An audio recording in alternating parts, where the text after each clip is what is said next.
Yeah.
applaudissons. Applaudissons pour le Seigneur. Nous inclinons nos têtes. Nous fermons nos yeux, je prie.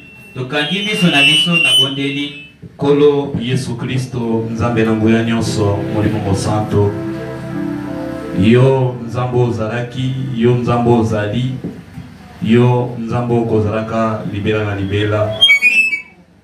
Obongwani te Nzambe, otikala te kobongwana, okokali na moto te kolo.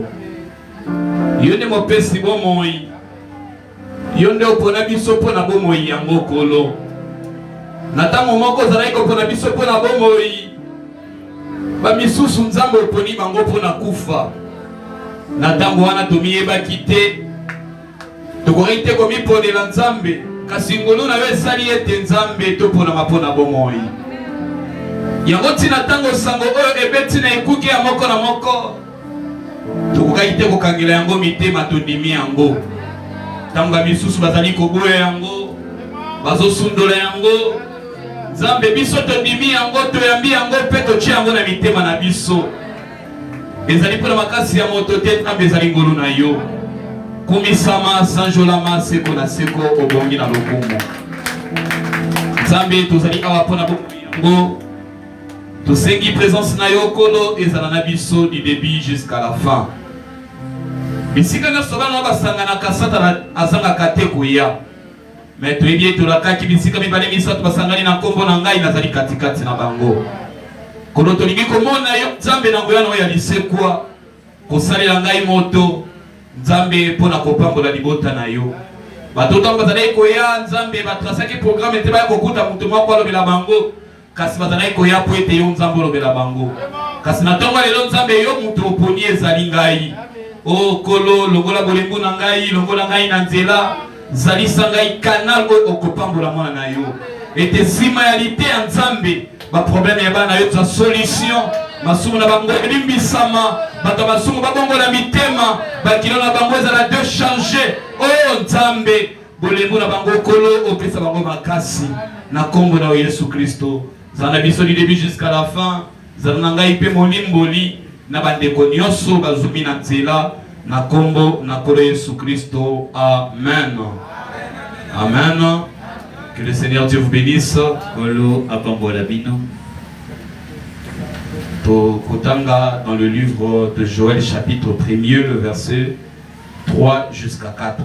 Tokotanga na mokanda na Joël mokapo ya liboso nzela kotanga misato kino na mine. Joël 1 3 jusqu'à 4. Mokanda na Joël mokapo ya liboso nzela kotanga misato kino na mine. Et Joël chapitre 2 le verset 25 à 26. Pe tokotanga lisusu na mokanda na Joël mokapo na mibale nzela kotanga tukumbe na mitano pe tukumbe na motoba. Joël chapitre 1 le verset 3, la Bible dit: racontez-les à vos enfants et que vos enfants les racontent à leurs enfants.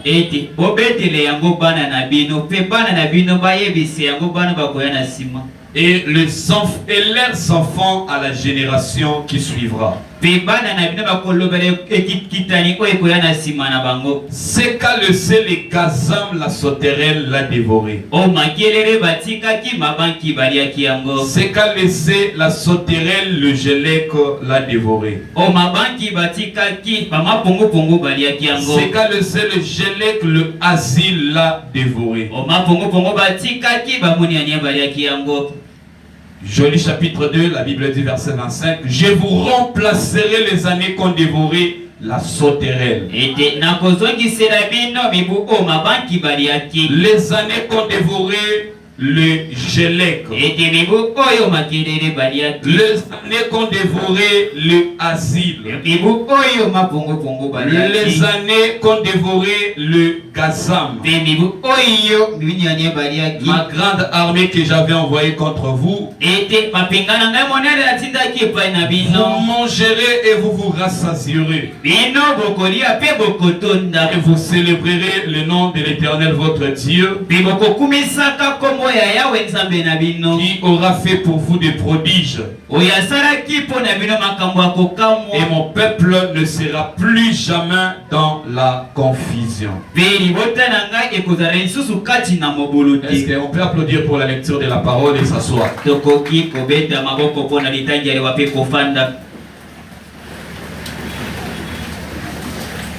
Que le Seigneur Dieu vous bénisse encore. Nous bénissons le Seigneur pour sa grâce portée sur nous. Vraiment, nous le remercions. Et particulièrement, je remercie le pasteur, notre formateur, notre papa. Je remercie vous, mes frères et sœurs, pour votre présence. Frère Branham dit, chaque don, fils, fille de Dieu authentique, ponctuera par un amen toute déclaration de la Bible, de la parole de Dieu. Donc pendant que vous êtes là, si vous reconnaissez quelque chose qui soit sorti d'ici, et c'est la parole de Dieu, dites simplement Amen. Que Dieu vous bénisse. Ok. Nous allons parler sur un sujet. On a commencé de parler à ça depuis le mercredi. Le sujet c'est la restauration. La restauration, on avait dit que c'est la remise. C'est le fait de remettre à la place originale la chose qui a été ôtée. C'est rendre au premier propriétaire pour ramener à son état premier ou condition première. On avait dit ceci, que la restauration prend beaucoup d'angles différents de la vie. Ça dépend de la conduite du Saint-Esprit sur le prédicateur, s'il peut toucher quel angle de la vie pour parler. Et ça dépend aussi du programme de Dieu. Si Dieu voit qu'il y a pour son église, maintenant là je dois parler sur la restauration dans cet angle, il parle. Moi, Dieu m'a conduit de parler sur la restauration dans un angle de la vie. Donc, la restauration de la vie. Frère Branham a parlé de la restauration des dons. Dans le sujet d'aujourd'hui, la restauration de la vie, nous allons trouver la restauration des dons des dons. Il y a la restauration financière. Je ne vais pas vraiment toucher beaucoup là-bas. Comme j'avais dit le mercredi, tel que nous venons là, nous tous, nous n'allons pas tous être bénis financièrement. Nous tous, nous ne deviendrons pas de riches. Nous n'allons pas nous tous rouler avec de véhicules. Car Dieu a créé certaines personnes pour ne pas devenir de riches, mais néanmoins qu'ils soient ses enfants. Soyez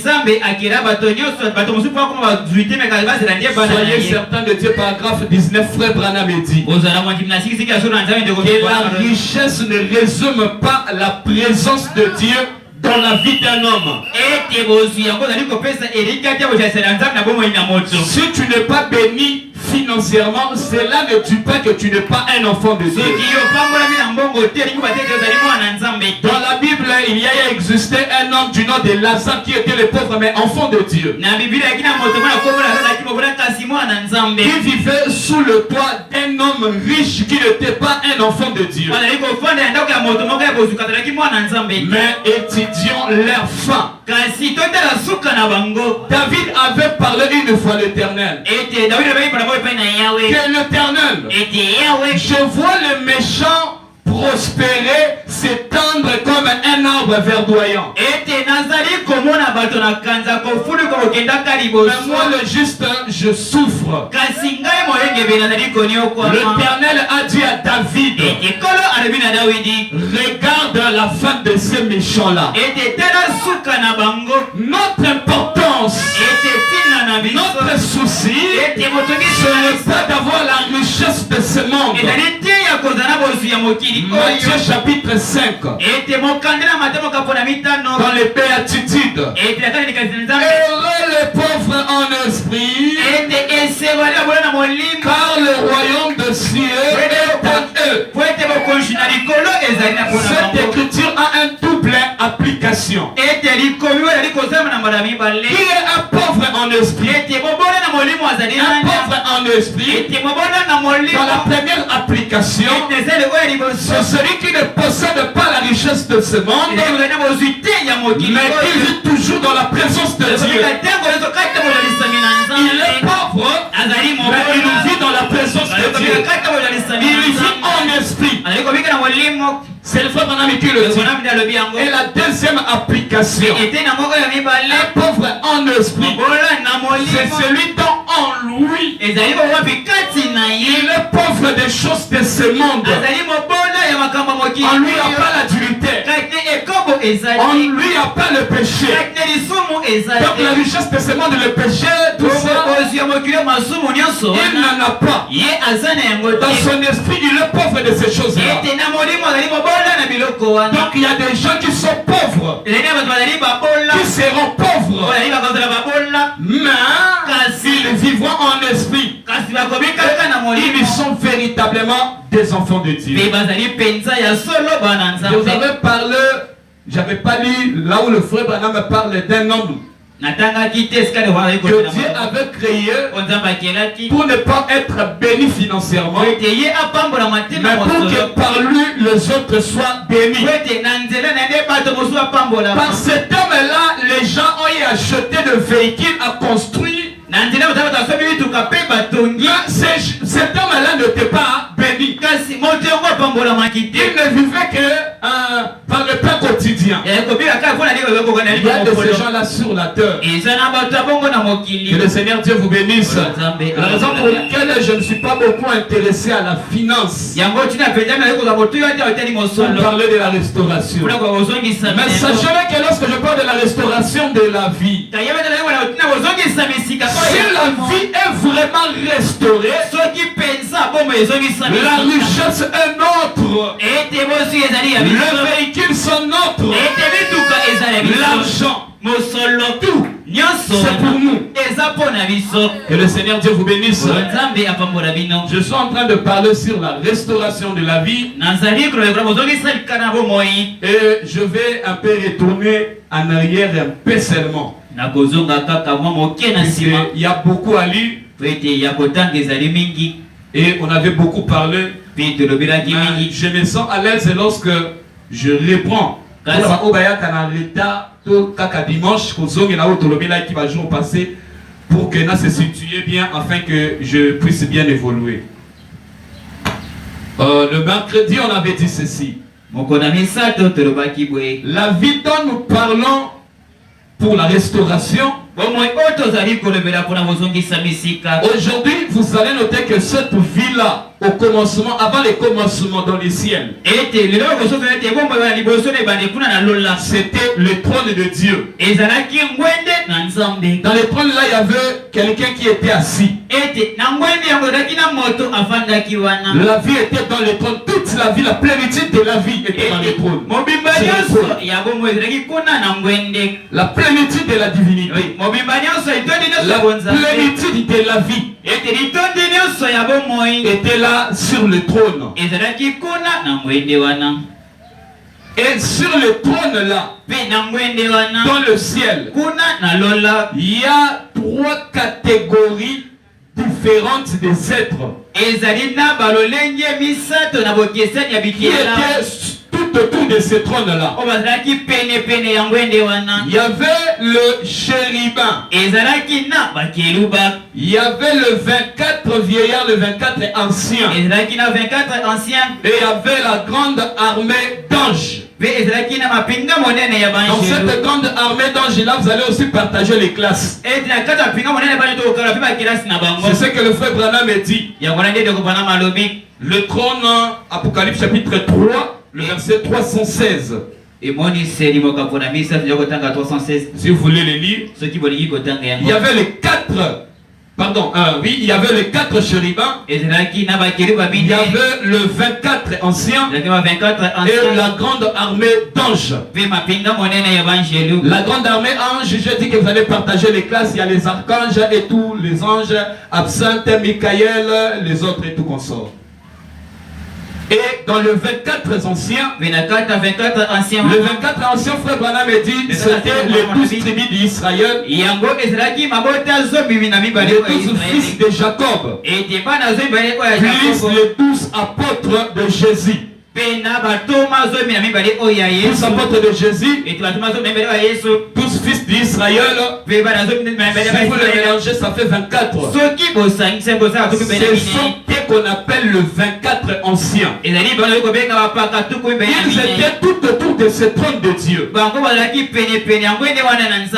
Et on ne va pas parler d'eux. Il y avait aussi les 4 chérubins. Ce sont de ces chérubins-là que nous allons voir aujourd'hui. Les 4 chérubins-là, ils sont les gardiens du trône. Ce sont eux qui gardaient le trône de la vie. Là où Dieu était assis, là où il y avait la vie, il y avait le chérubin qui gardait cette vie-là. Donc on ne pouvait pas toucher à cette vie-là sans toutefois passer par le chérubin.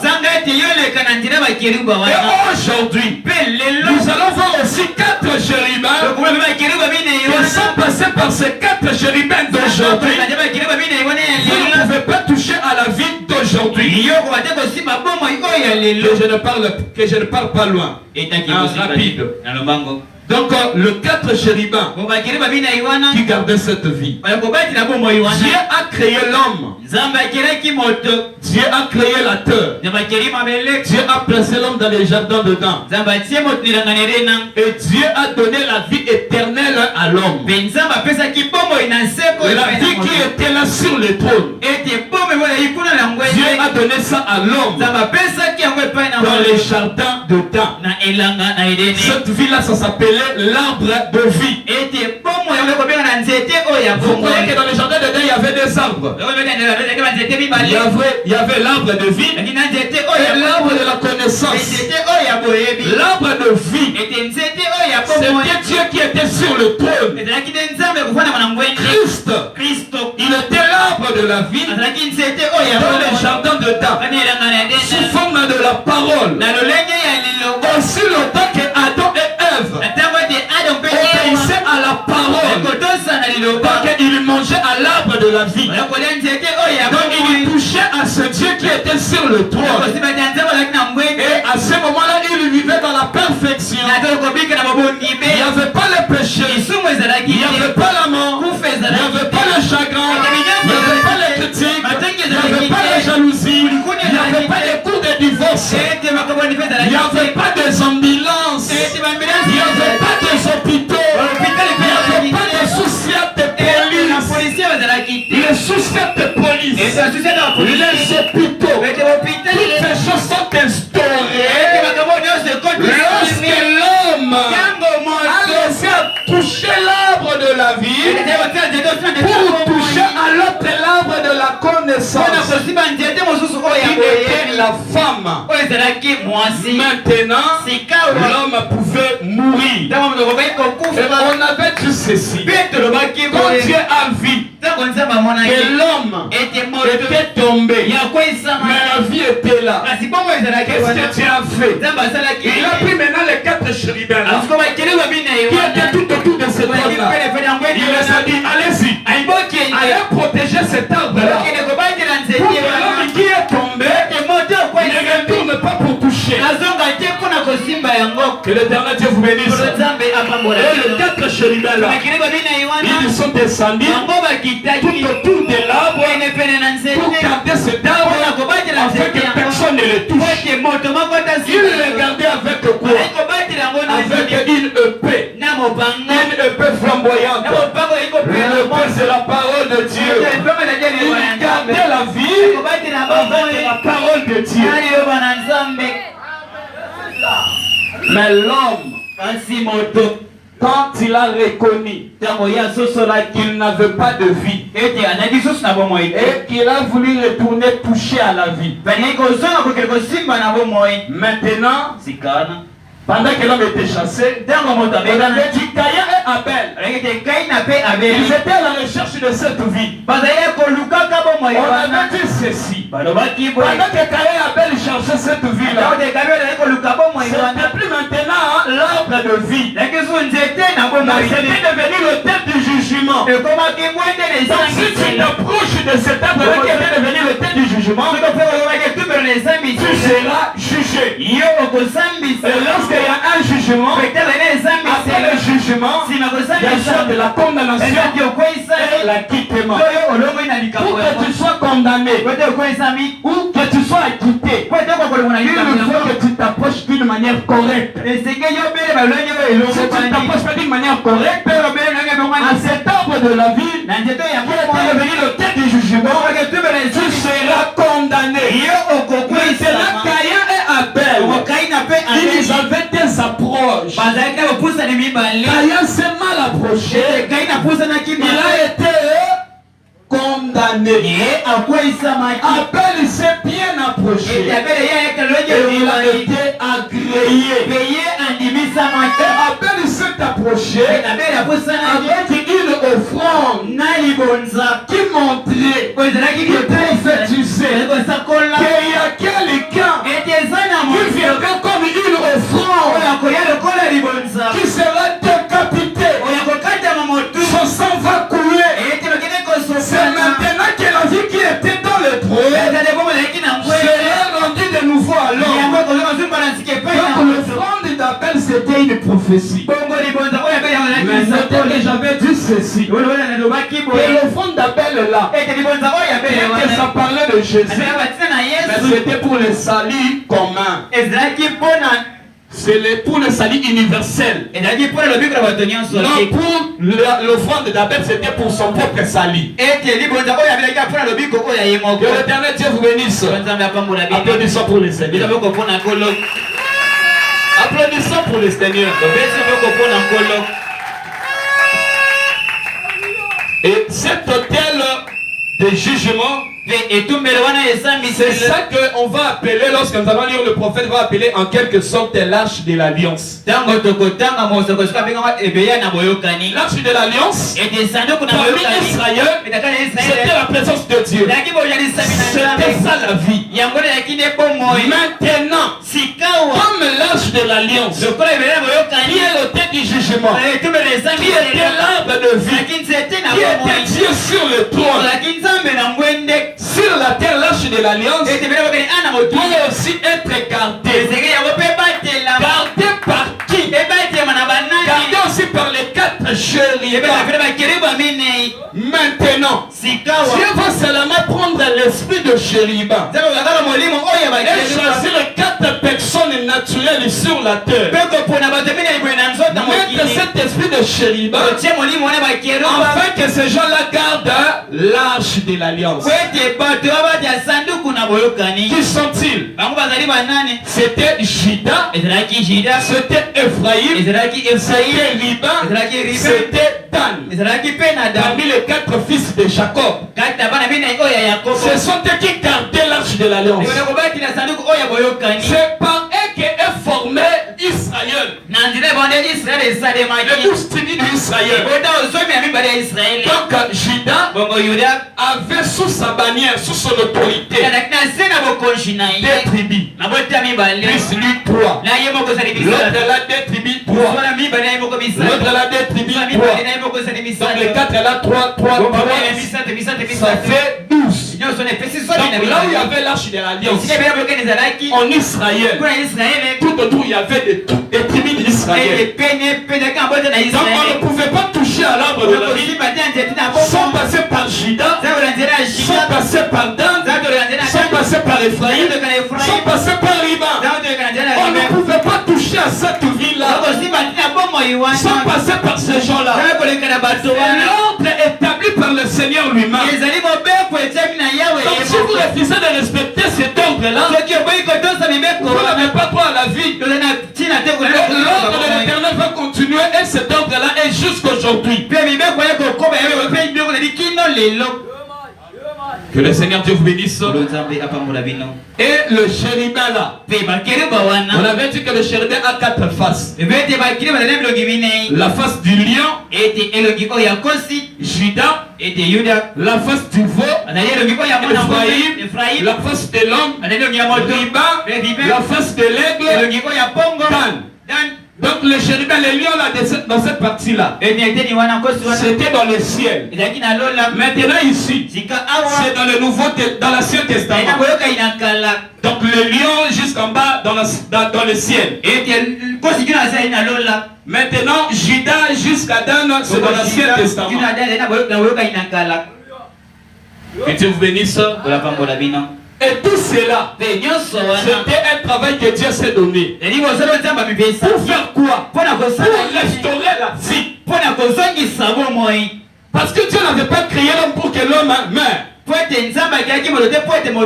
la mort avait pris place. Dieu s'est donné un travail de restaurer la vie à l'homme. La vie de la tranquillité, la vie éternelle, la vie sans fin. Dieu s'est donné ce travail. Il envoie les prophètes. Il envoie les prophètes.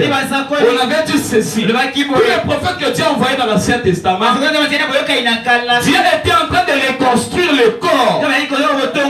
Jusqu'à ce qu'il a envoyé le dernier prophète qui était venu entre l'Ancien et le Nouveau Testament. Ce prophète-là, c'était Jean-Baptiste. Et Frère Branham dit que Jean-Baptiste était le coup. Donc le travail de Dieu de restaurer la vie, de reconstruire le corps, au sein de Jean-Baptiste, le corps là était déjà arrivé au cou. Et lorsque Jésus vient comme la tête. Et Jésus, lorsqu'il est venu, il a restauré la vie. On avait dit que Jésus est le second Adam. Et Jésus, lorsqu'il est venu pour restaurer Ève, il avait réussi sa mission. Il est le second et le dernier Adam. Laissez-moi déjà le dire d'avance. Parce que lorsque je vais évoluer, arriver au temps d'aujourd'hui, que vous ne puissiez pas vous compliquer comme si je parle du troisième Adam. Jésus est le second et le dernier Adam. Pourquoi Jésus est le second Adam? Parce que le premier Adam avait échoué dans sa mission. Maintenant, Jésus comme étant le second, il n'a pas échoué dans sa mission. Il n'y a pas moyen que le troisième Adam vienne. Le corps est reconstruit. L'arbre de vie est restauré. Et cet arbre de vie là, au temps de Jésus, c'était l'arbre époux. Et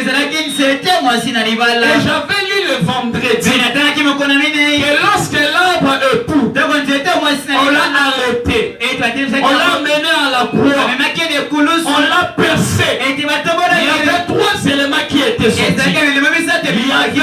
il y avait le sang. Et le troisième élément qui était sorti, c'était Peniel tabernacle. L'église du Seigneur, l'épouse du Seigneur, l'épouse de Christ était sortie. Lorsqu'on avait percé Jésus, l'épouse est sortie.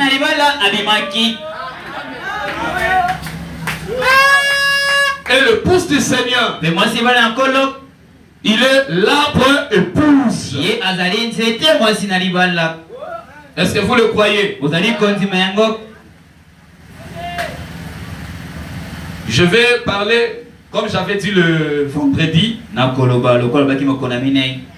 Si peut-être je déclare quelque chose. Pourquoi je dis ça? Parce que je vois que j'ai beaucoup à lire ici. Mais peut-être faute de temps, je ne parviendrai pas à tout lire. Et peut-être que vous allez recevoir une déclaration sortie ici qui ne va pas bien sonner selon ce que vous croyez ou à la mesure de votre connaissance. Prière de me demander la citation, l'écriture à la fin, si c'est important. Ou si vous ne pouvez pas passer par moi, il serait aussi avantageux de passer même par le pasteur. Je vais lire là où le prophète dit que personne ne pouvait toucher à l'arbre de la vie dans l'Ancien Testament sans toutefois passer par les quatre chérubins là.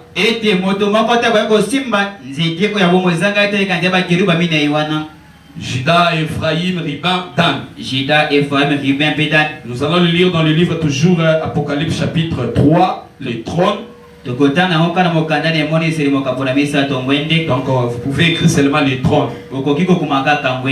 Le paragraphe 305. Oh, écoutez mes amis, cela nous montrera que n'importe quel vaurien ne peut venir là et avoir part à cela. Pas n'importe qui. Vous devez être préparé avant d'entrer dans cette présence. Ce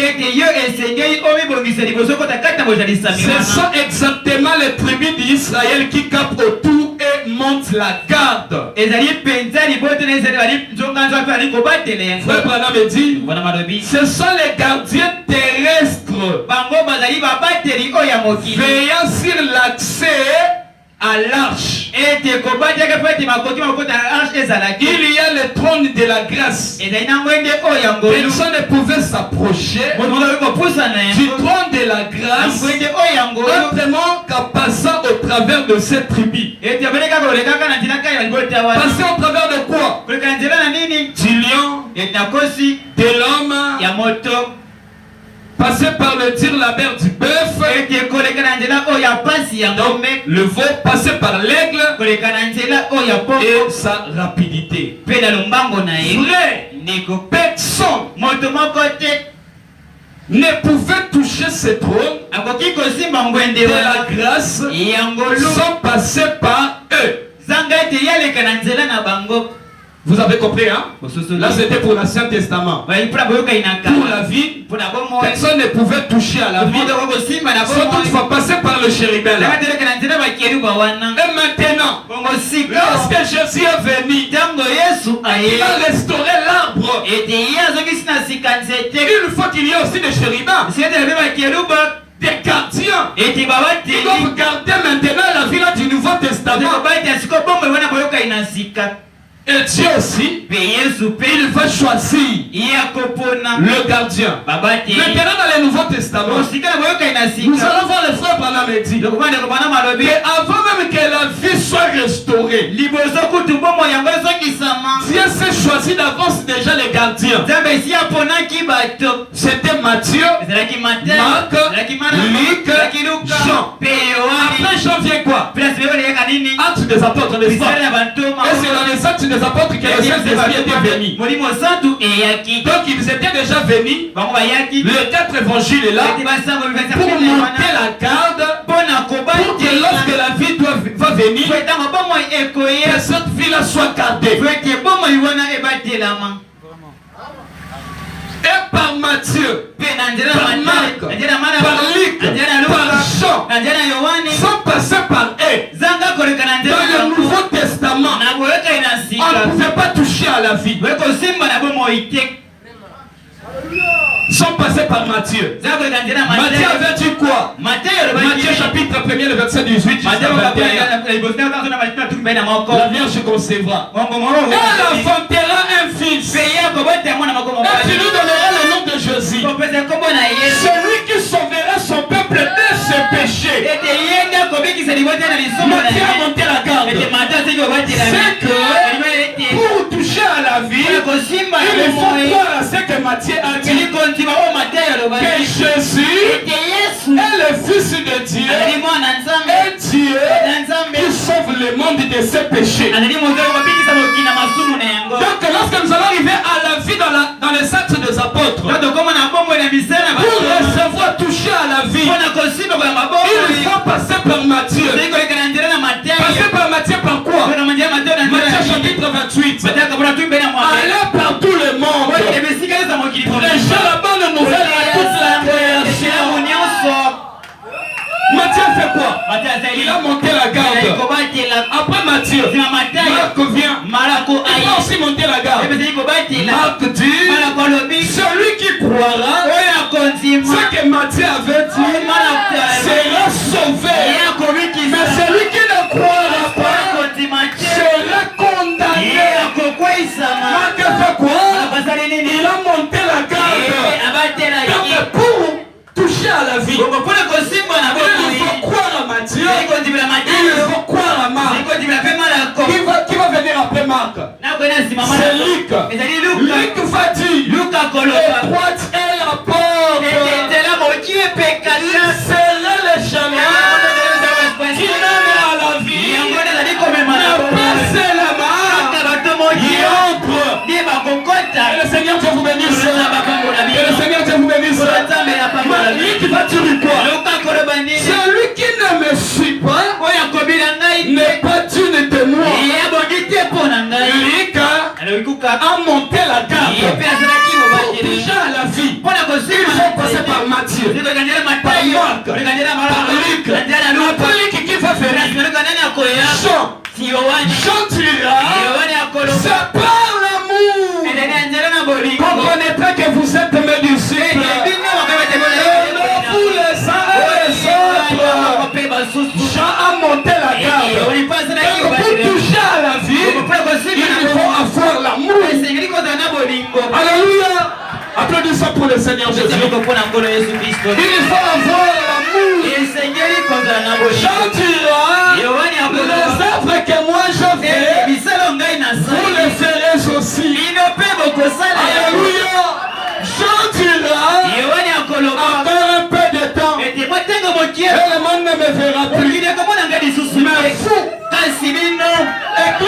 Église, le fou, Péniel, le fou, épouse, vous me verrez, car je vis,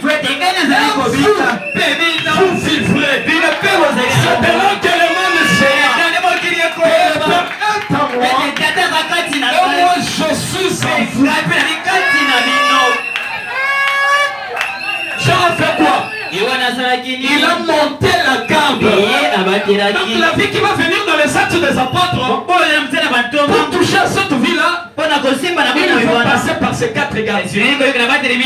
Matthieu, Marc, Luc et Jean.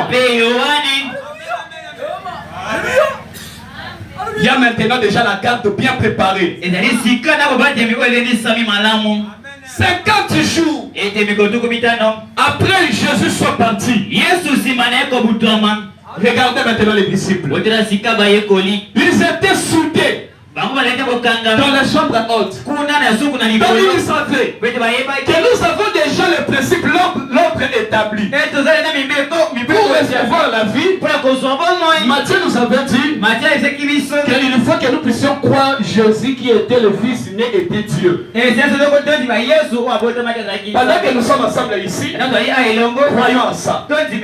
Marc nous avait dit que celui qui ne croit pas sera condamné. Alors croyons. Lui qui nous avait dit que le droit de la porte serait là. Peu nombre seulement un. Et nous sommes le petit nombre là. Croyons à ça. Jean nous avait dit aimez-vous les uns et les autres. Alors soyons ensemble. N'est-ce pas que dans la chambre haute ils étaient ensemble? Ils partageaient leurs biens. C'était pas ça. Ils partageaient le bien. Ils vendaient leur propriété. Ils vendaient leur bien. Ils partageaient ce qui les réussissait selon les désirs de chacun. La garde est déjà montée. Et ceux qui étaient dans la chambre savaient que pour avoir la vie, il faut passer par les 4 évangiles. Alors ils ont respecté tout ce que les 4 évangiles les avaient laissé. Leur avait donné à la lettre. Maintenant, quand Dieu a vu que la garde était montée, Actes chapitre 2, verset 1, au jour de la Pentecôte, ils étaient tous ensemble, assis dans un même lieu. Tout il vient du ciel. Un bruit comme celui d'un vent impétueux. Tout à coup il vient du ciel. L'inspiration. Donc les gens qui étaient dans la chambre ils avaient avec eux la lettre, les Écritures que Joël avait dit je répandrai de mon esprit sur toute chair. La lettre seulement ne pouvait pas les sauver. Il a fallu que l'Éternel vienne. Souffle. L'inspiration, c'est le monde de Dieu. Elle vient de la voûte céleste. Elle souffle dans l'âme de l'homme. Elle est plus forte que les Écritures. Quand un homme chante sans l'Esprit de Dieu en lui, quand un homme prêche sans l'Esprit de Dieu en lui, il va s'opposer à l'Ifoko. Car il est semblable au cymbale qui retentisse. Mais quand l'inspiration vient, c'est très différent. Elle brille. Elle brille comme de l'or. Elle prouve qu'il y a un Dieu quelque part. Car un homme que cher Mike Alambay ne peut pas. Ou encore lécher comme cela. L'inspiration, c'est le monde de Dieu. Le jour de la Pentecôte, ils avaient avec eux Joël. Ils avaient avec eux que je ne vous laisserai pas orphelin. C'était les écrits. Sans l'inspiration, sans le souffle de Dieu, rien ne pouvait se faire. Mais lorsque Dieu a descendu vers 9 heures, la raison pour laquelle lorsque vous priez demandez le Saint-Esprit. Lorsque vous priez à 6 heures, demandez des bénédictions. Jacob a été béni à 6 heures. Et Abraham me dit à 6 heures là, les mauvais esprits qui ont circulé la nuit, ils vont se reposer. Vous pouvez parler librement tout ce que vous avez. Là maintenant à 9 heures, agenouillez-vous, demandez la Pentecôte, demandez l'inspiration, demandez le souffle de Dieu. Alléluia. Et à 12 heures, demandez la visitation de Dieu. Elohim a visité Abraham à 12 heures. À 15 heures, Jésus a été arrêté à 15 heures. À 18 heures, demandez la lumière. Dans le soir, la lumière apparaîtra. L'Éternel a soufflé. Et lorsque l'Éternel a soufflé, ils ont commencé à tituber. Ils ont commencé à tituber. Ils ont commencé à tituber. Et les gens qui étaient aux alentours, ils sont venus. Ils ont dit qu'ils sont ivres. Certainement, ils étaient ivres. Les effets de l'ivresse que nous voyons dans le monde, c'est le diable qui a imité ça à Dieu. Lorsque quelqu'un est ivre, oui, maman na yo, zoba, vous avez été. Maman na yo, zoba, vous avez été. Ça, c'est le diable. Lorsqu'il est sous les effets de l'ivresse. Du diable. Non. Lorsqu'on est sous l'effet de l'ivresse du Saint-Esprit, on titube bien sûr. Mais après, qu'est-ce qui était arrivé? Ils nous ont parlé de nouvelles langues. Ils nous ont prophétisé. Ils nous ont opéré des miracles. Alléluia. Que le Seigneur Dieu vous bénisse. Ça c'était quoi? C'était l'Éternel qui établissait la vie dans le Nouveau Testament. Et cette vie-là doit être gardée par le chérubin. Les 4 évangiles, le premier 4 évangiles du Nouveau Testament.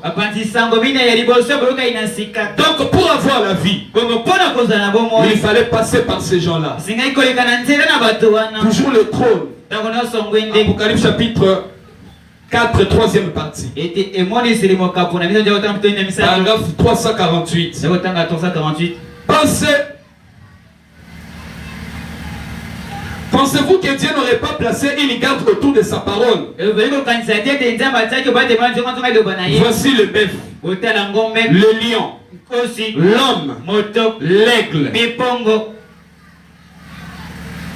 354. Pentecôte n'est pas la charpente de l'évangile. Dans la charpente, c'est l'ossature porteuse de la construction. Ce sont les 4 évangiles qui sont la charpente, donc qui portent la Pentecôte. La Pentecôte est venue à l'existence après cette charpente ait été dressée. N'est-ce pas? N'est-ce pas vrai? Qu'est-ce qui est venu en premier? Le livre ou les apôtres? La réponse, les apôtres. Jésus est venu en faisant des œuvres et en prédisant ce qui arriverait. Puis Matthieu, Marc, Luc et Jean. Ces 4 gardiens sont venus et ont écrit tout ce qu'ils ont vu arriver. Le racontant comme ils l'ont vu et comment cela allait se passer. C'est ce qui allait arriver. Tous ensemble, ils ont élevé la charpente autour de cela. Et alors c'est arrivé. Matthieu, Marc, Luc et Jean forment la charpente ou la garde qui protège le temple principal. Le trône, la bénédiction de Pentecôte. 331. Rappelez-vous que Dieu a établi des gardiens autour du trône de la grâce. Quels sont ces gardiens? Matthieu à l'Orient, Luc, Marc et Jean. Leurs 4 évangiles confirment le livre des Actes à venir. Il regarde en quelques passages que vous pouvez que vous vouliez examiner. Donc il a dit que la garde de cette ville-là, c'est dans ces quelques passages. Matthieu 7, 13, 29. Matthieu 10, 1. Matthieu 28, 19. Marc 16, 15, 20. Marc 11, 21, 22. Luc 10, 1, 12. Jean 14, 12. Ce sont quelques passages qui gardent la vie dans le Nouveau Testament. Que le Seigneur Dieu vous bénisse. L'arbre est restauré, l'arbre de vie est restauré. Et Frère me dit, voyez un arbre spirituel. La restitution de l'arbre épouse. La prédication, la restitution de l'arbre épouse, paragraphe 191. Voyez un arbre spirituel. Jésus a dit, voici le ciel qui accompagneront ceux qui s'accrocheront à cet arbre.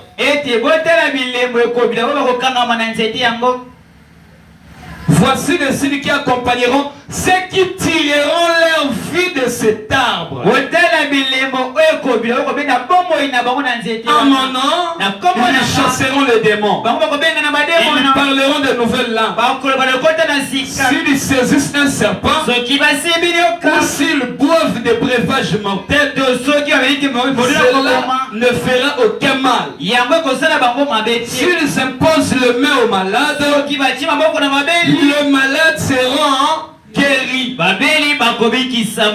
Que le Seigneur Dieu vous bénisse. On est déjà arrivé dans le Nouveau Testament. L'arbre de vie restauré. Et ceux qui tirent la vie à cet arbre-là, ils accompliront les œuvres que Jésus avait accomplies.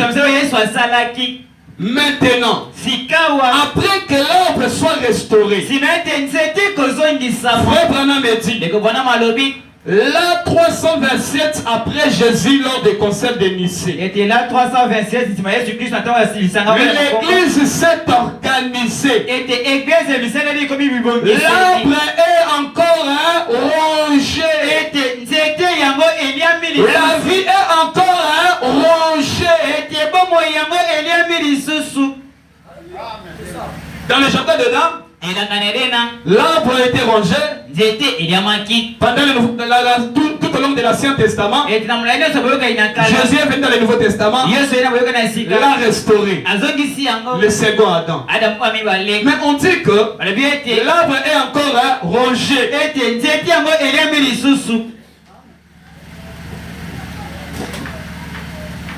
Nous allons les lire. L'arbre est encore rongé. Jésus doit-il encore revenir? Comme était le troisième Adam, pour restaurer l'arbre, où doit-il envoyer un prophète? Comme le troisième Adam, pour restaurer l'arbre? Non monsieur, non madame, le troisième Adam ne vient pas. Mais l'arbre est rongé. Et une fois que l'arbre soit restauré, on a déjà quitté le Nouveau Testament. Maintenant nous sommes où? Nous sommes dans un livre encore, dans un autre livre. Le livre qui a été écrit derrière le dos du livre. Lorsque Jean a vu, lorsque Jean a écouté, il a écrit ce qui concernait le premier âge, le deuxième âge, le troisième âge, le quatrième âge, le cinquième âge, le sixième âge. C'est dans la Bible, c'est écrit. Mais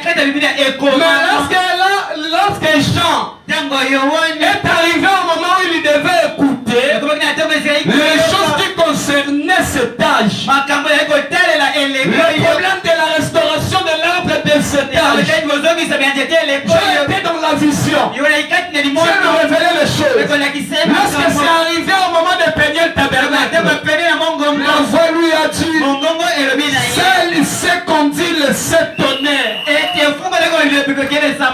ne l'écris pas.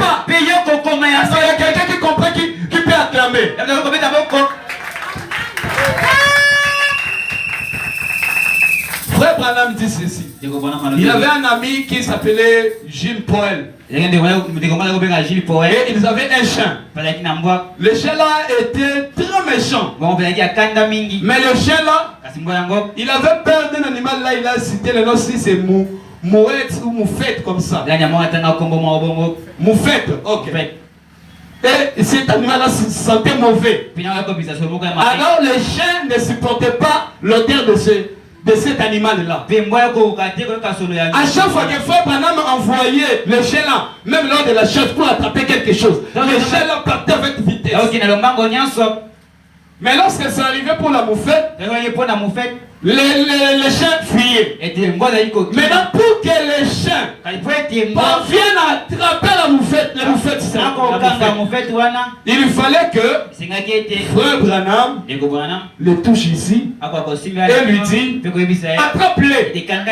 C'est ici, Frère Branham dit c'est ça quand je prêche. J'ai besoin d'attraper le diable. J'ai besoin de toucher le diable. C'est vous qui doivent m'envoyer de toucher la cible.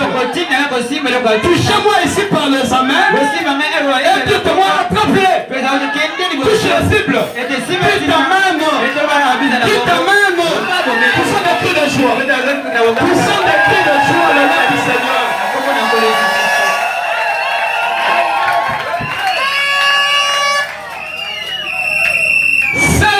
Quand-il se tonnerre et ne l'écrit pas. On a quitté le Nouveau Testament. Nous sommes dans un autre âge. La restitution de l'arbre épouse paragraphe 328. Mais maintenant, nous vivons dans un autre âge. Gloire à Dieu. Oh, j'aime cet âge ici. Pas vous. Aujourd'hui, Dieu a un trône de la grâce. Il doit être gardé. Voyez-vous cela? Maintenant, où se trouve le trône de la grâce en question? Dans le cœur de l'homme. Quand est-il venu dans le cœur de l'homme? Le jour de Pentecôte. Par le Saint-Esprit, qui est Dieu, est descendu dans le cœur de l'homme. N'est-ce pas vrai? Notons-le ici et soyons prêts. Pentecôte. Voici le trône de la grâce. Le Saint-Esprit dessinant la colombe ici. Regarde le trône de la grâce. Bien. Aujourd'hui, est-ce que Dieu a des gardiens pour le trône de la grâce? C'est une question. Avant le commencement, c'était dans le ciel. Dans le commencement, dans le jardin dedans. C'était dans le jardin. Mais lorsque Jésus est venu, il a dit non, je ne dois plus passer ce trône-là parmi mon peuple. Comme c'était avec Adam et Ève, c'était parmi eux. Je ne dois pas encore le placer sur eux. Comme c'était sur Moïse, sur Abraham, sur Jérémie. Mais maintenant, quand Jésus est mort, il a dit maintenant le trône là, cet arbre de vie là, cette vie éternelle là restaurée, je dois le placer où? Dans le cœur de l'homme. Maintenant le trône est dans le cœur de l'homme. Est-il possible maintenant pendant que l'arbre, le trône dans le cœur de l'homme, que cet arbre là soit rongé? Il y a des réponses. Il y a oui et faux. Il y a de ceux qui nous ont donné l'appareil extérieur qui nous avaient ce trône là. On avait vu le vendredi. Frère Branham a dit l'épouse de ces derniers temps ne tomberait jamais. N'abandonnerait jamais la parole. Il désire abandonner la parole. Si je n'ai pas abandonné la parole, tous ces gens-là, ils ont abandonné la parole. Alléluia. Ils ont abandonné la parole. Mais il y a de ceux qui gardent la parole. Le pouce du Seigneur ne tombera jamais.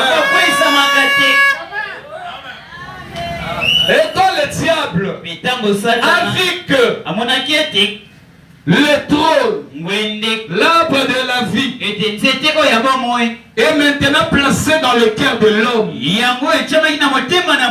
il va changer des tactiques, des astuces. Il va maintenant prendre les 4 insectes que nous venons de voir dans Joël: le gazam, la sauterelle, le gelec, le azur. Il va les envoyer tout droit dans le cœur de l'homme pour ronger l'arbre.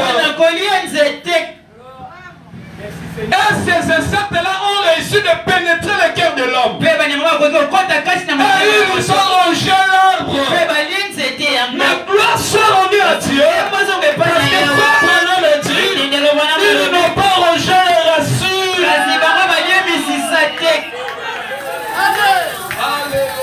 Ils n'ont pas rongé les racines. Les racines, c'est la vie. L'arbre a beaucoup de parties. Maintenant, ils sont rongés.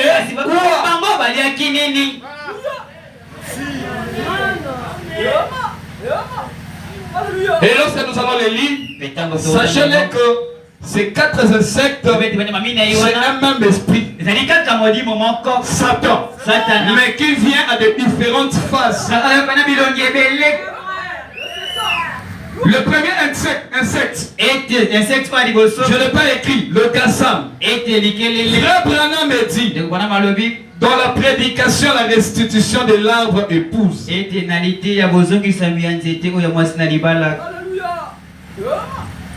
195. Le premier était le gazam. Il vient pour ronger l'arbre. L'arbre dans le cœur de l'épouse. Il s'agit que cet arbre-là avait produit des fruits, n'est-ce pas? Quels sont ces fruits? Les 9 dents de lait. Il y a aussi les 9 fruits de l'esprit, non? Les 9 fruits de l'esprit. L'amour, la joie, toutes ces choses-là. Ce sont des fruits que le Saint-Esprit qui est placé dans le cœur de l'homme a produit. Donc lorsque vous voyez un arbre, il y a les racines, il y a la tige, il y a les branches, il y a les feuilles et il y a les fruits. Maintenant, nous sommes les branches. Comme Jésus avait dit, que je suis le sarment et vous, je suis le cep et vous êtes le sarment. C'est le cep qui produit la vie, mais le sarment le porte. C'est Jésus qui produit les fruits. Toi, tu ne produis pas les fruits. Nous ne produisons pas les fruits. Le fruit de l'esprit, c'est le Saint-Esprit qui le produit en nous, mais nous les portons. Nous les portons, nous portons les fruits. Maintenant les branches portent les fruits. Et il y a le feuilles. Tout ça, met ça dans le cœur de l'homme. Maintenant le diable a besoin de ronger cela. Pour ronger cela, il va envoyer les 4 insectes. Le premier insecte, c'est qui? C'est le gazam. Le gazam va faire quoi? Le premier était le gazam. C'était une petite chose. Juste un tout petit insecte comme un ver. Et lorsqu'il était venu, on l'a négligé. Ne néglige pas ta petite faiblesse. Le mal commence petit comme un petit bouton. Lorsque vous l'arrosez, ça grandit jusqu'à devenir une vie. Le premier insecte, le gazam, était venu comme un petit ver. Quand tu lui fais ce gazam, il est allé détruire le fruit de l'arbre. L'arbre sera détruit petit à petit. Le premier insecte, sa mission, c'est de détruire tous les fruits. Tu vois tous les fruits qu'il y a dans les cœurs de cet homme-là. Tu vois quel fruit? Le Gaza me dit, je vois l'amour. Il lui dit, va détruire l'amour. Il est allé détruire le fruit de l'arbre. C'était là la première chose. Ainsi ce petit Gaza me vint là pour ôter le fruit. Frère Branham dit que j'ai des pages ici remplies. Il a écrit le fruit que le Gazam a détruit. J'aimerais lire quelques-uns. La première chose, le fruit qu'il a ôté était l'amour fraternel. Mon frère, ma soeur, tu peux avoir le Saint-Esprit. Tu le sais bien. Tu le témoignes. D'en avoir. Mais quand tu sens qu'il n'y a pas encore l'amour dans ton cœur, sache-le que le Saint-Esprit peut être là. Le fruit du Saint-Esprit, amour, est déjà détruit par les Gazam. Parce que le Saint-Esprit, c'est lui la racine. Il produit la vie. Et la vie ferait que le fruit soit produit. La première chose, le premier fruit qu'il a ôté était l'amour fraternel. L'une des choses qui tue l'église sur le champ. Vous vous rappelez, l'amour est le premier de cet arbre. Il y a l'amour, la joie, la paix, la longanimité, la bonté, la douceur. Dans le Saint-Esprit. Maintenant, 9 dons spirituels. Avec 9 fruits de l'esprit. Très bien. Maintenant, le premier insecte s'est mis à ronger le fruit de l'arbre. Maintenant, représentons-nous un grand arbre, l'arbre de Dieu, qui porte 9 dons spirituels. Puis arrive ce vieux petit démon, se stabilise avec ses 2 cornes. Il a cherché à dévorer le fruit de la foi. Les gens ne croient pas à la parole de Dieu. Les Gazam a détruit ce fruit, la foi. Quoi d'autre qu'il a détruit? La joie d'Isali. Vous faites des bruits. C'est ce que le frère Branham dit. Oh là là là là. Il y a certaines églises qui n'aiment pas de bruit. Le frère Branham dit ici que le Gazam, il a déjà rongé là-bas. Il y a une femme au temps de frère Branham qui était chassée de leur église juste parce que lorsque son pasteur prêchait, elle criait des amens.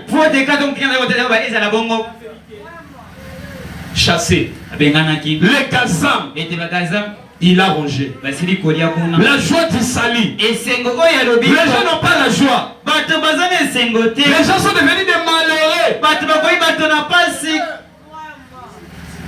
N'a pas manque d'argent. Ils sont malheureux et ils ne comprennent pas. Mais ils sont quand même malheureux. Ils le mangent ou ils ne mangent pas. Ils n'ont pas la joie. Mais peut-être qu'il peut trouver la joie lorsqu'il est dans d'autres choses sauf la parole. Le Gazam a rongé la joie. Il peut sourire. Lorsqu'il peut sourire, lorsqu'il s'agit de tout sauf la parole. Le jour du salut, ça amène les gens de prier. Ça amène les gens de lire la parole.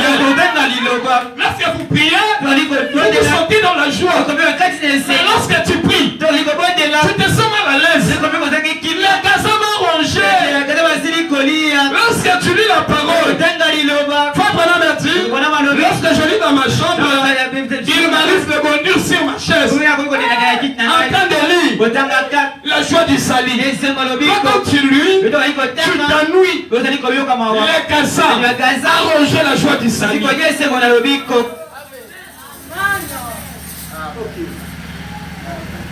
Oh, comment pouvez-vous prêcher, frère Branham?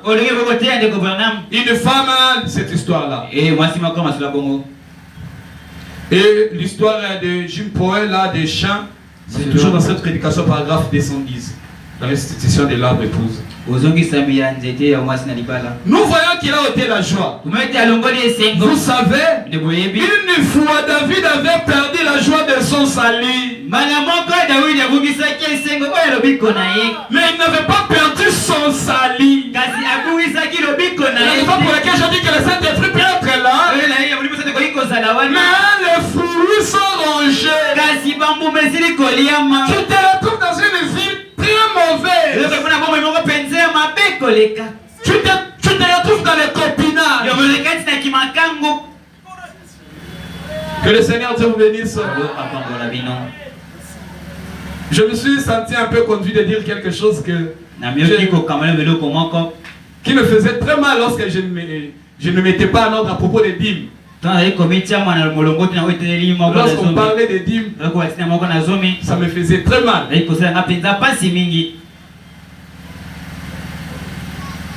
Et aujourd'hui, par la grâce du Seigneur, quand Dieu bénit, la grâce du Seigneur et la force du pasteur. Je sais que certains parmi nous ici savent comment on donne des dîmes. Juste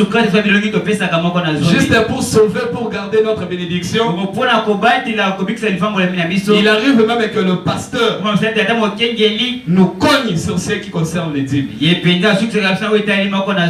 Que tu oublies ou pas, il va te dire que tu as passé déjà une semaine, 2 semaines sans payer la dîme. Qu'est-ce que je veux dire par là? Je veux dire ceci, que les Gaza m'a arrangé, que tu te retrouves dans un état où tu ne peux pas payer de dîmes, mais tu gagnes quelque chose. Ah, c'est aussi une mauvaise vie. Tu te retrouves dans une vie là, quand tu regardes, tu dis que ce n'est pas la mienne. Ça fait très mal. Très mal quand on vit la vie qu'on n'aime pas. Paul avait dit, je connais ce qui est bien et je connais ce qui est mal. J'aime faire le bien et je déteste faire le mal. Mais quand j'essaye de faire le bien, je tombe toujours dans le mal. Et quand je fais le mal, ce n'est pas moi qui fais, c'est le péché qui habite en moi. Qui est ce péché qui habite en moi? Le Gaza. Il te fait des choses que tu n'aimes pas.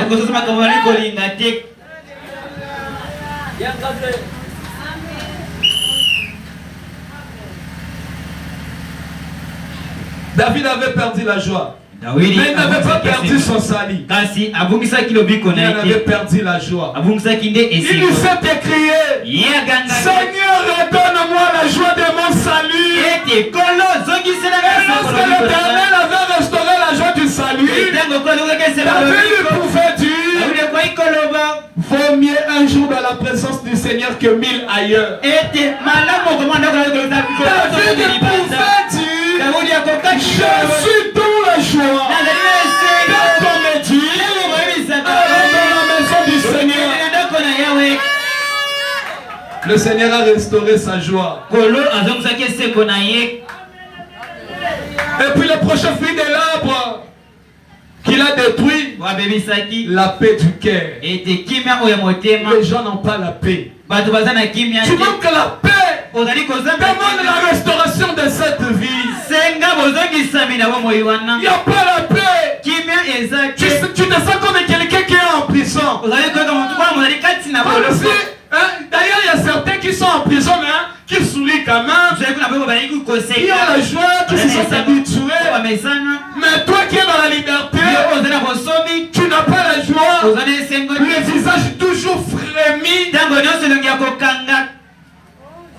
Amen. La paix.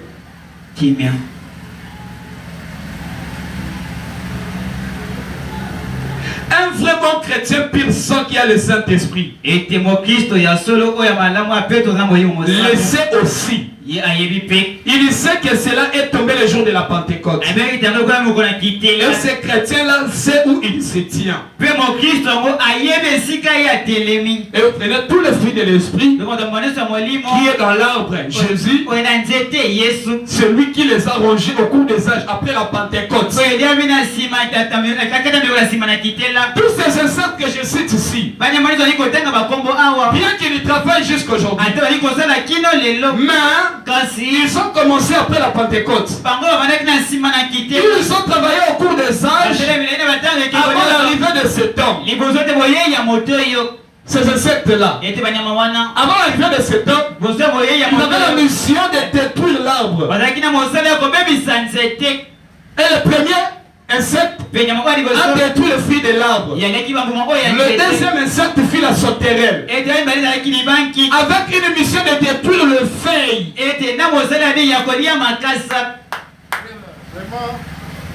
Le feuille, c'est quoi?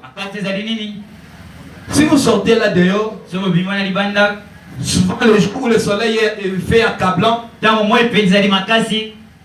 vous allez trouver tout le monde sous l'arbre là-bas. Sous l'arbre là, ce n'est pas pour s'abriter sous le sama ou sous le fruit. C'est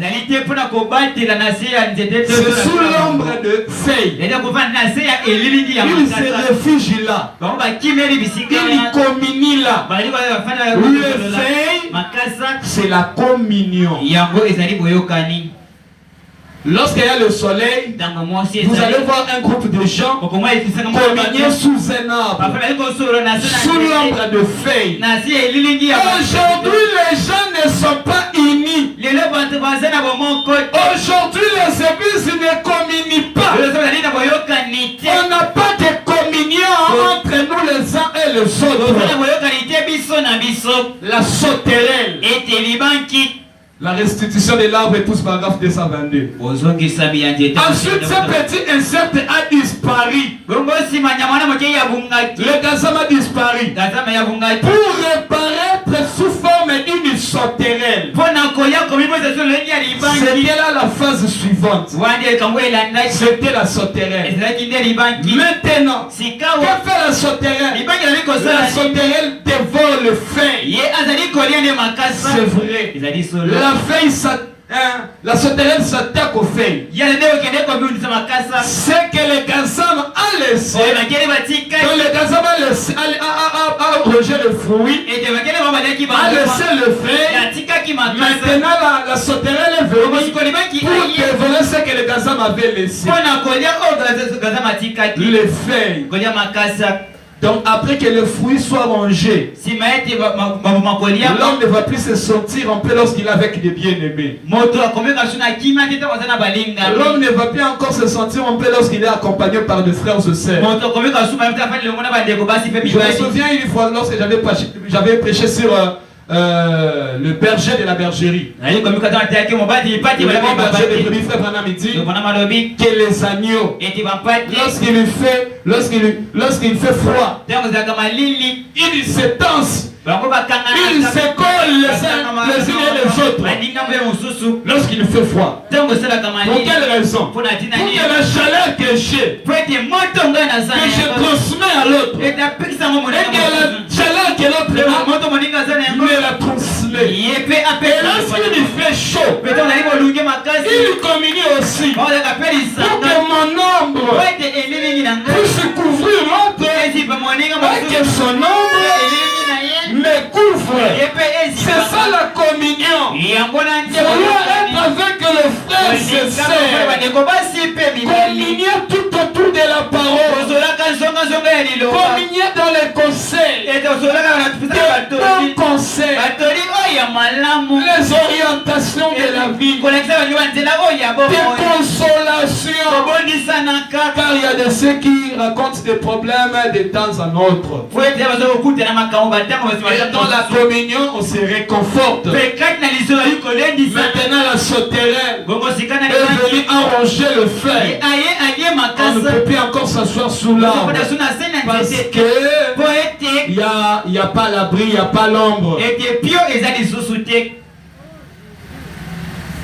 Il n'y a pas la communion. Que fait ce drôle de petite souterraine? Il a rempli toute la communion de 123.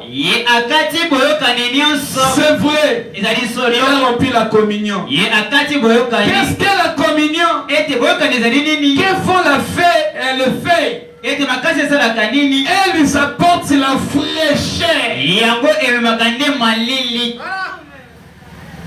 Lorsque vous avez des problèmes dans la communion avec le frère et sœur, vous allez oublier des problèmes parce qu'on vous a déjà apporté la fraîcheur. Vous allez oublier des soucis. La communion est tellement importante.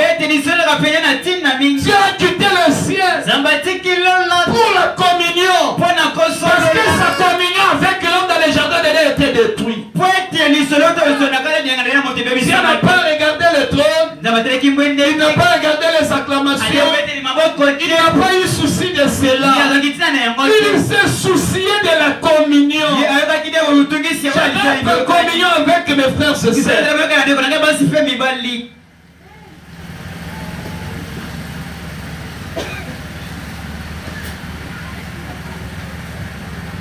Là, c'était le troisième insecte.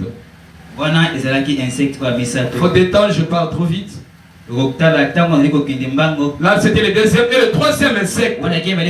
C'est le gélec. Avec la mission de détruire l'écorce, la couverture de l'arbre. Et après la couverture de l'arbre, il y a un élément qui est là. Et dans cet élément-là, la vie circule. Donc l'écorce est la couverture de cet organe qui fait circuler la vie. Le gazame a détruit le fruit. Il a laissé le feuille. La sauterelle est venue, a détruit les feuilles. Maintenant le gélec vient, il va détruire l'écorce. 234. Mais sa troisième fois, c'était celle du gélec. Cela a un mauvais nom pour commencer. Le gélec. Que fait le gélec? Il va dans l'écorce. Là, c'est le conducteur de la vie. Il entre dans l'écorce et détruit la couverture de l'arbre. Et qu'est-ce que la couverture? C'est la religion. Pas la religion confectionnée par le maître de sang, mais la vraie religion. Notre religion est vraie. Notre religion est basée sur le sang. C'est ça la vraie religion. Notre religion est basée sur la croix, sur les sacrifices, sur les prières, sur les méditations, sur les miracles, sur les bonnes œuvres. Le gélec a détruit la religion. Et maintenant le quatrième insecte, le azul. C'est là où nous allons terminer. Maintenant le azul a une mission. On a déjà détruit les fruits, on a déjà détruit les feuilles, on a déjà détruit l'écorce. Mais le fruit était venu à cause de quelque chose. L'écorce était venu à cause de quelque chose. Le feuille à cause de quelque chose. Quelle est cette chose en question? La vie. Moi maintenant, le quatrième insecte, le asile, il faut que je détruise la vie. Si je laisse l'arbre comme ça, aussi longtemps que la vie circule, les fruits seront les produits. L'écorce va revenir, ainsi que le fer. Maintenant le asile, il va détruire. Détruire quoi? Avant que je lise ça, j'aimerais d'abord dire ceci. On a les 4 insectes. Frère Branham dit que ces 4 insectes, ce sont les 4 messagers que le diable a envoyés pour détruire l'arbre épouse. Toi, l'arbre épouse. Mais Dieu aussi envoie aussi 4 messagers. Comme dans les trônes, il y avait 4 chérubins. Il y avait la face du lion. Et la face du lion, c'est le Seigneur Jésus. Jésus est le tribu, le lion de la tribu de Juda. Que le Seigneur Dieu vous bénisse. Et l'autre avait la face du veau. Le veau, c'est la force, c'est la puissance attractive. Hein? Le cheval de la boue qui tue. Que le Seigneur Dieu vous bénisse. Donc le lion était venu. Le veau est venu. Le veau est venu quand le deuxième insecte est venu. L'homme, c'est l'intelligence, la capacité de pénétrer la perception et de l'esprit, l'intelligence, la sagesse. Et Jésus est la source de toute intelligence et sagesse. Lui l'homme. Et l'aigle, c'est la vision la plus élevée, la prophétie la plus élevée, l'échantillon le plus élevé. L'aigle, c'est la rapidité. L'aigle, c'est la vision qui peut voir le passé, connaître ce qui se passe dans le présent et ce qui se passera dans le futur. Quand le diable a envoyé le Gaza, Dieu a envoyé Martin Luther. Quand le diable a envoyé la sauterelle, Dieu a envoyé John Wesley. Quand le diable a envoyé, après la sauterelle, le Gélec, Dieu a envoyé la Pentecôte, les pentecôtistes. Maintenant, le diable envoie les asiles pour détruire à la vie. Et Dieu envoie l'aigle. L'aigle. Est-ce que vous croyez que nous avons reçu l'aigle dans cette année? Laisse-moi vous le dire. Que l'aigle que Dieu a envoyé, c'est chérubin qui était dans le trône, qui maintenant est pour restaurer la vie. Son père, c'est William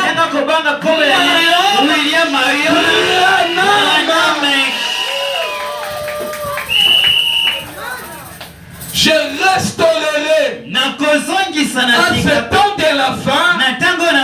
Dieu restaure par le prophète William Mariam.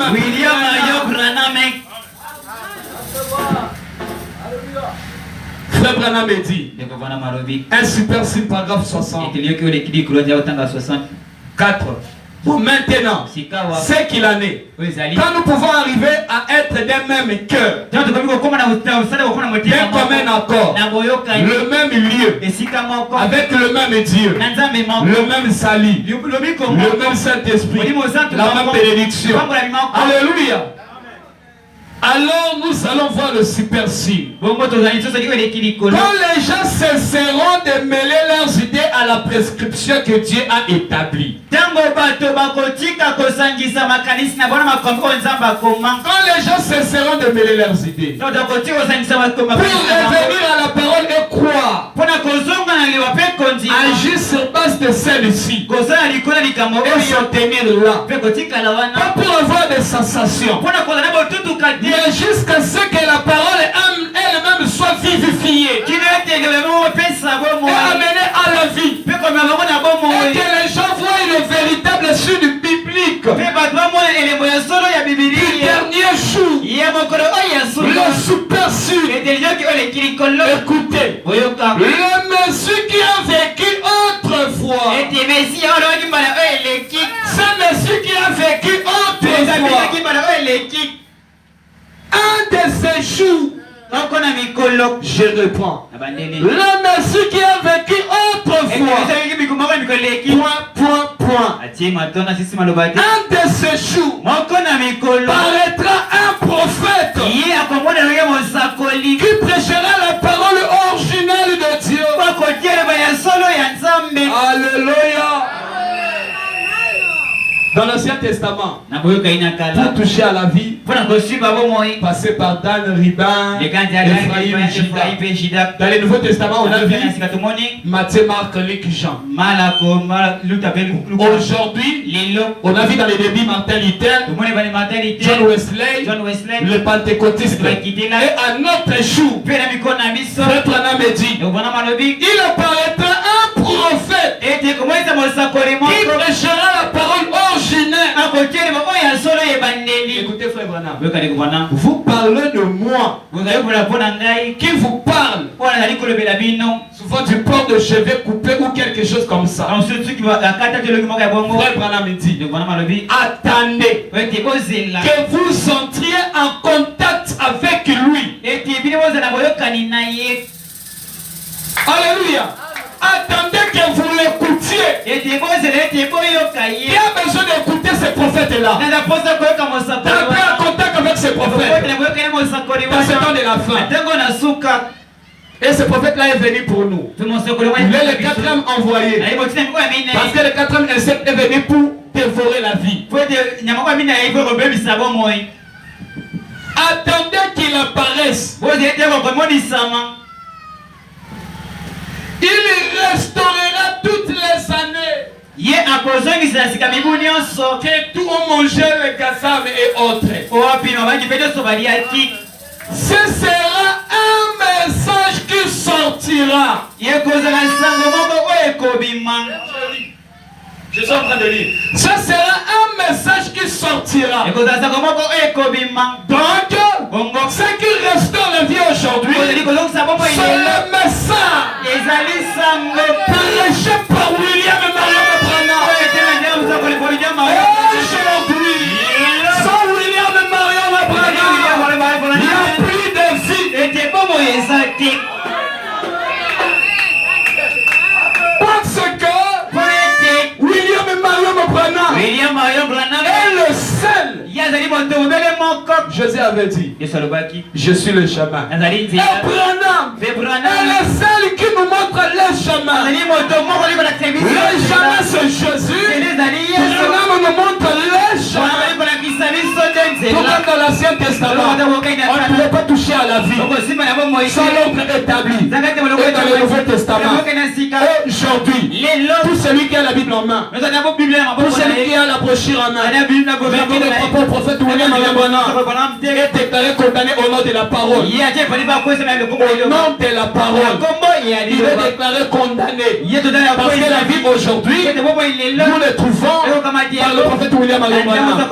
Nous allons lire. Pas de temps. Frère Branham dit qu'aujourd'hui, il y a un chérubin avec une épée pour inviter les gens. Faire quoi? Faire le même arbre que le chérubin a interrogé les gens.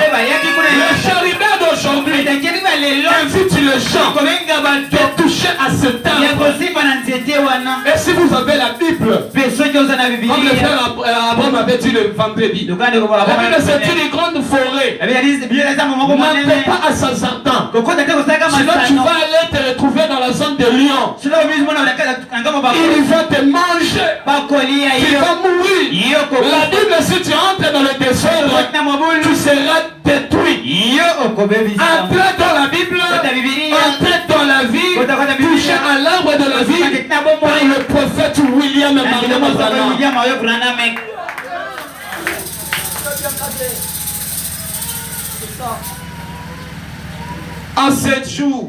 En ces derniers jours, il doit y avoir, j'atterris, la restauration de l'église, de cet arbre épouse qui fut dévoré autrefois par le Gélec. Eh bien, ce super signe, c'était un enfant né d'une vierge. cela devait durer à perpétuité. On l'a tué. Il est mort. Certainement. Le bouillon de la mort l'a tué. Mais Dieu l'a ressuscité. Et voici 2000 ans après toutes le suprême, le sauterelle, le gazan, qui l'ont dévoré. Il y a toujours un reste des gens qui croient en Dieu et qui gardent toujours sa parole. Le reste est là, hein? Ils sont fidèles à Branham. Fidèles à ce que Branham a dit. Si tu es fidèle à Branham, tu es fidèle à Dieu. Nous avons connu Dieu grâce à Branham. Sans Branham, on ne serait pas ici. Dieu est passé par Branham. Et Dieu nous a trouvés. Est-ce que vous le croyez? Il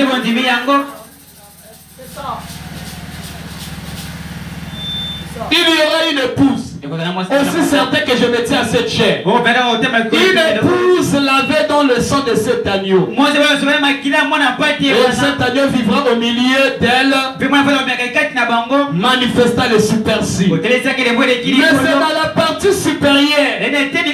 Je restaurerai, a dit l'Éternel. J'enverrai la lumière du soir. Elle ramènera la parole. La manifestera. Je restaurerai tout ce que j'ai promis. Portera le même signe pour l'épouse. Voyez la lumière du soir. Maintenant, écoutez vraiment attentivement. Il y avait 4 messagers de mort ont tué cet arbre. Pas vrai? A cité les noms. 4 messagers des démons romains ont tué, ont pris les corses. Et si 4 messagers des morts ont tué l'arbre, 4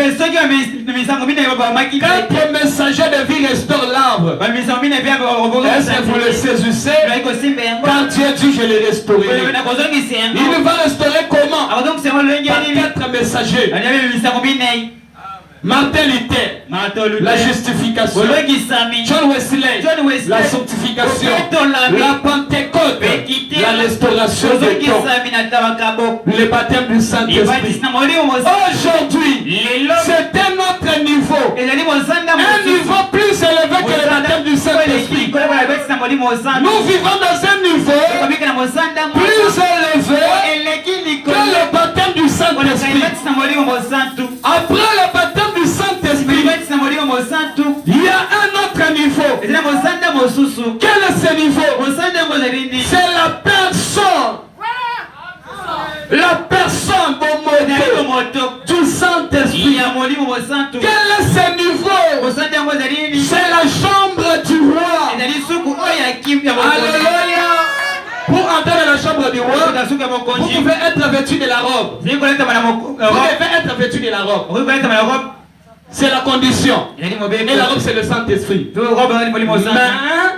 entrer dans la chambre, c'est un autre niveau. Et aujourd'hui, nous sommes dans un autre niveau.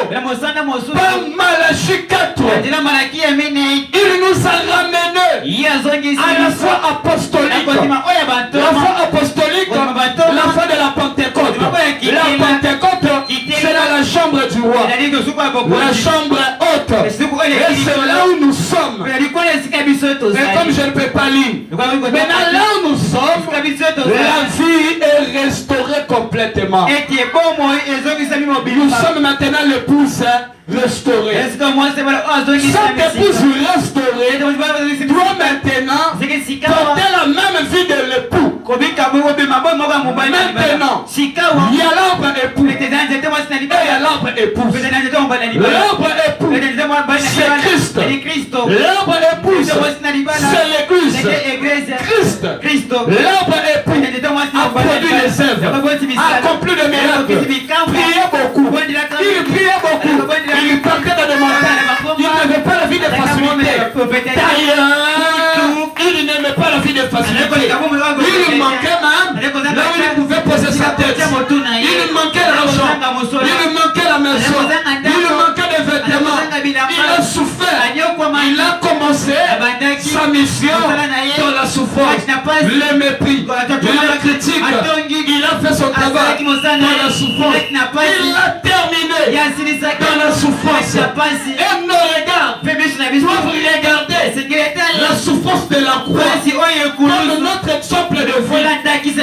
La croix, c'est la vie d'aujourd'hui par le chrétien. Nous devons vivre cette vie de la croix. Porter la croix. Porter la croix. Porter la croix. Tu as travaillé toute la journée. Tu étais à la main faible. Mais à cause de la croix que j'ai portée, je dois toujours m'agenouiller. La fortune de la journée ne fera pas obstacle pour Dieu. Le Seigneur Dieu vous bénisse. Je n'ai pas de travail. Je n'ai pas d'argent. J'ai besoin de me marier. Mais je ne trouve pas les moyens. Mes frères et sœurs, Jésus ne faisait pas cas à toutes ces choses-là. Et Jésus, comme l'arbre est pur, nous sommes sortis de lui. Nous ne devons pas faire cas à ces problèmes de la vie. Nos yeux sont fixés à la croix. Et la croix, c'est la souffrance. À la croix, il avait crié. Tout est accompli. Pour ton problème, pour ton mariage, pour ton salut, pour ton pardon, pour ta restauration, a été accompli à la croix. Lorsqu'on avait percé sur lui, tu étais sorti. Et toi aujourd'hui, tu es ce Christ-là, sous forme de la dame. Que le Seigneur Jésus vous bénisse.